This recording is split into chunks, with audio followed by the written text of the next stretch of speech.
Краткая история уйгурского народа. Чем уйгуры отличаются от дунган? Почему в периоде Юань и Мин уйгурский край все еще был под властью монголов, а к эпохе Цин уже стал сферой влияния уйгуров?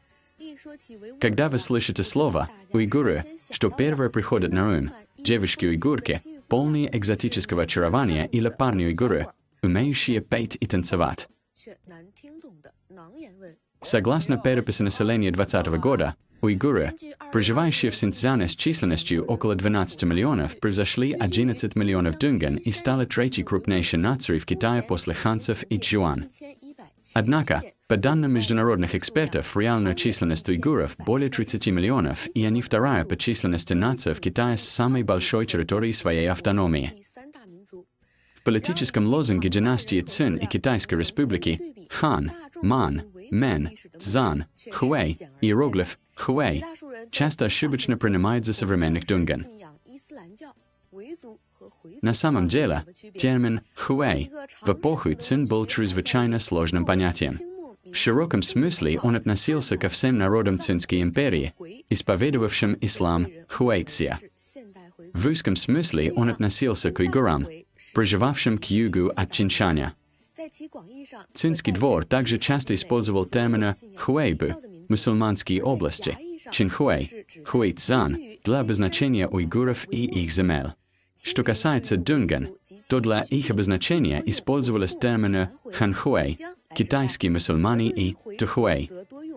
По этническому составу современные дунганы из-за тысячелетнего смешения с ханцами по крови гораздо ближе к ханцам, в то время как уйгуры всегда вступали в браки только внутри своей группы, поэтому их кровное родство ближе к тюркским народам Средней Азии и сильно отличается от китайцев. Кроме того, современные дунганы полностью используют китайский язык. Язык дунган в закусочных ланчо-ламан – это один из северных диалектов китайского языка. В то время как современные уйгуры сохраняют свой собственный уйгурский язык и свою письменность. Однако, несмотря на столько различий, исторические пути развития этих двух крупных народов Китая, дунганы и уйгуры, все же имеют какие-то точки соприкосновения в истории. Итак, в этом выпуске мы поговорим о прошлом и настоящем уйгурского народа, об их древней истории, самобытной культуре и характере. В 757 году у стен столицы Чиньян разворачивалась решающая битва, от которой зависела судьба империи Тан. Противоборствующими сторонами были армия Тан под командованием Го Цзи и армия мятежника Ан Лушаня. Согласно источникам, численность танской армии составляла 200 тысяч воинов, а армия Ан Лушаня – 100 тысяч. Эта битва стала первым крупным сражением основных сил центрального правительства Тан с армией Ан Лушаня в регионе Гуанчжун с тех пор, как вспыхнул мятеж Ан Лушаня и столица Чиньян пала. Оно известно как битва у храма Синциса. После ожесточенного боя, войска, воевавшие на стороне империи Тан, отрубили головы более чем 60 тысяч воинам Ан Лушаня и одержали победу на поле боя. После этого, когда основные силы мятежников были уничтожены, остатки армии Ан Лушаня окончательно покинули Гуанчжун, и династия Тан продлила свое существование на 150 лет. Как одно из чрезвычайно важных сражений периода мятежа Ан Лушаня, битва у храма Синциса долгое время считалась символом возрождения династии Тан. Однако правда заключается в том, что решающей силой в этой битве за освобождение столицы Чиньяна была армия уйгурского каганата. Эту армию император Тан Суцзун попросил у уйгурского кагана Маюнчура для защиты империи Тани, и они подавили мятеж Ан Лушаня и спасли династию Тан. В старых хрониках Тан, описании западных варваров, также есть запись про уйгуров. В годы Чжэде они явились ко двору по просьбе императора Тан Суцзун, подавили мятеж Ан Лушаня и восстановили власть династии Тан. Причина, по которой все это говорится, в том, что уйгуры оказали глубокое влияние на последующую историю Китая. Уйгуры и сейчас стали самым многочисленным и влиятельным народом после хан среди 56 наций современного Китая. Во времена империи Тан уйгуры не только контролировали всю китайскую торговлю на Великом Шелковом пути, но и обеспечивали безопасность Китая на Западе. После распада уйгурского каганата и создания Кашгарского ханства краханидов в Средней Азии часть уйгуров приняла ислам и дала исламскому миру много ученых и суфиев. Арабский халифат, находившийся довольно далеко от Китая, тоже воевал с династией Тан еще со времен Таласской битвы, и значительная часть арабских солдат не вернулась на родину и осела в Китае. В 780 году эти арабы уже обзавелись в Китае семьями и детьми и добровольно стали подданными империи Тан. С этого момента в регионе Гуанчжун появились тысячи мусульман арабского происхождения.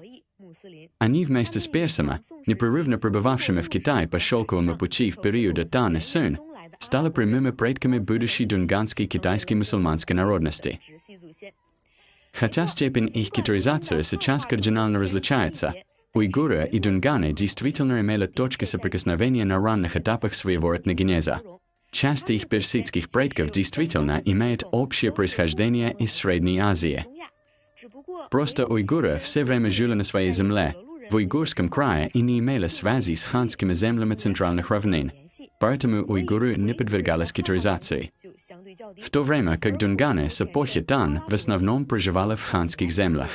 В течение тысячелетней истории они постоянно смешивались с ханцами через браки, поэтому их степень китаизации максимальна. Итак, разобравшись с различиями в происхождении уйгуров и дунган, давайте вернемся к уйгурам.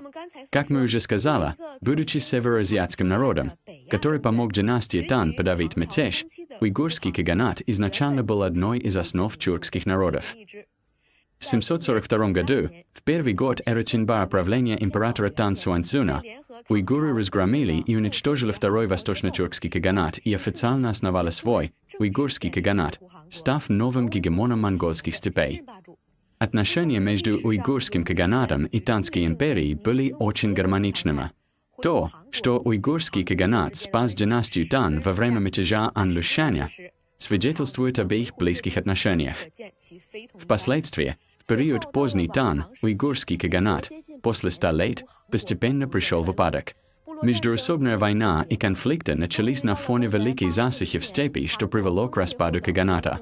15 племен уйгуров разделились на 3 группы и двинулись на запад из монгольских степей. Их целью были оазисы в Средней Азии, Кашгар, Турфан и Гансу. Уйгуры основали 3 крупных государства. Первое – Турфанское уйгурское иджикутство. Второе – Кашгарское ханство Карахана. Третье – ганджурские уйгуры в Гансу. Следует сказать, что среди этих 3 уйгурских государств Турфанское уйгурское иджикутство и уйгуры-караханиды, смешавшись с местными тахарами, стали предками современных уйгуров. А ганджурские уйгуры, находившиеся ближе к ханским землям Шэньси и Гансу, являются предками современной народности юйгу-желтые уйгуры. Уйгуры создали мощное государство – Кашгарское ханство династии Карахана.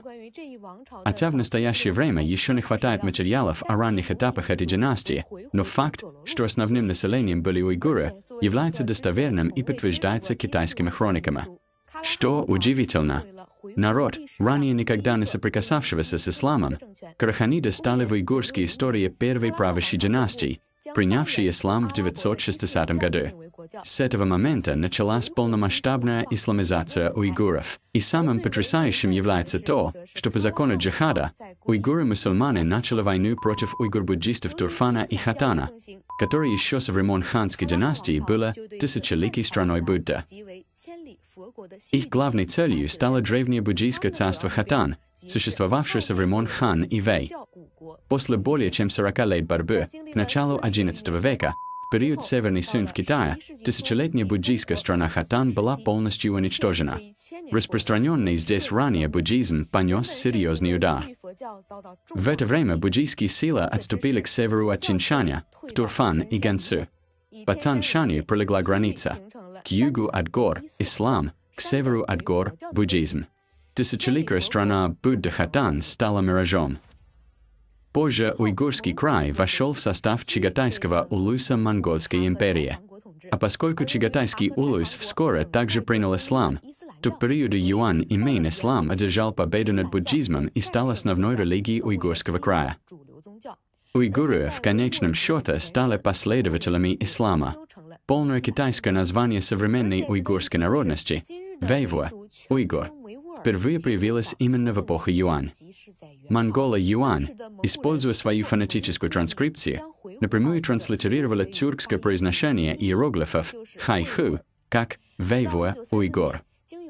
Только в 20 веке, по решению правительства Синьцзяна, китайские иероглифы «вэйуа», которое на китайском языке, казалось, имело значение «выглядящее устрашающе», были заменены на «вэйвуа» со значением «защищающее единство», которое используется до сих пор. В 1757 году, когда десятки тысяч цинских войск достигли Кульджи, последний лидер джунгарских монголов Амурсана вместе с женой и приближенными верхом на лошадях бежал ночью в Россию.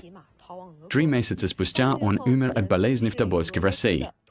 С этого момента джунгарское ханство исчезло с лица земли. Чтобы окончательно искоренить эту угрозу на северо-западе, император Цинлунь приказал цинским войскам уничтожить Джунга. Дословно, непременно полностью уничтожить, навсегда искоренить и истребить под корень.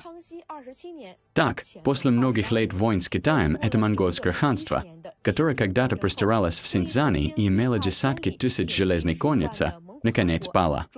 В современном Синьцзяне, хотя все еще можно найти следы монгольских скотоводов, по сравнению с многочисленностью уйгуров, доля монголов совершенно ничтожна.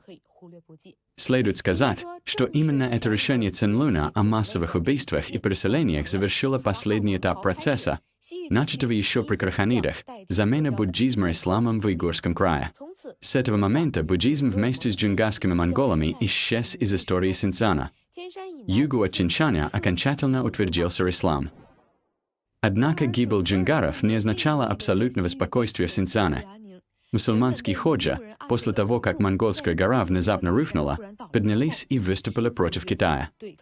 В том же году большой и малый ходжа из уйгурской мусульманской общины подняли мятеж. Пламя войны в Синьцзяне вновь разгорелось. После 2 лет тяжелых боев цинские войска подавили уйгурский мятеж. В 1820 году, когда император Дагуан вступил на престол, потомок большого и малого хаджей, уйгур Джахангир, поднял мусульманскую общину к восстанию против цин. Только через 7 лет уйгурский мятеж Джахангира был подавлен.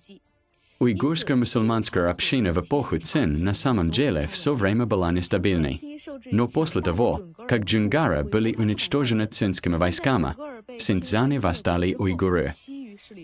Мусульманская уйгурская община не смирилась с китайским правлением. Лозунг о независимости стал общенародным. А во время Кумульского восстания 1931 года под руководством Ходжа Нияза была создана Уйгурская Исламская Республика. В конечном счете, лишь после подавления Шэн Шицаем Уйгурская Республика со столицей Кашгар была ликвидирована спустя год.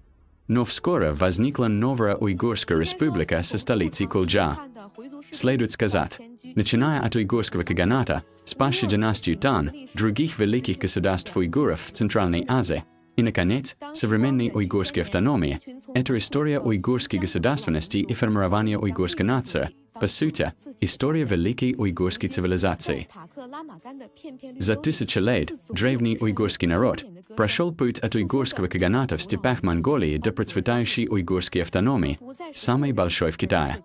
От тенгри, манихейства и буддизма до ислама. Но история продолжается, и великий уйгурский народ идет к своему великому будущему.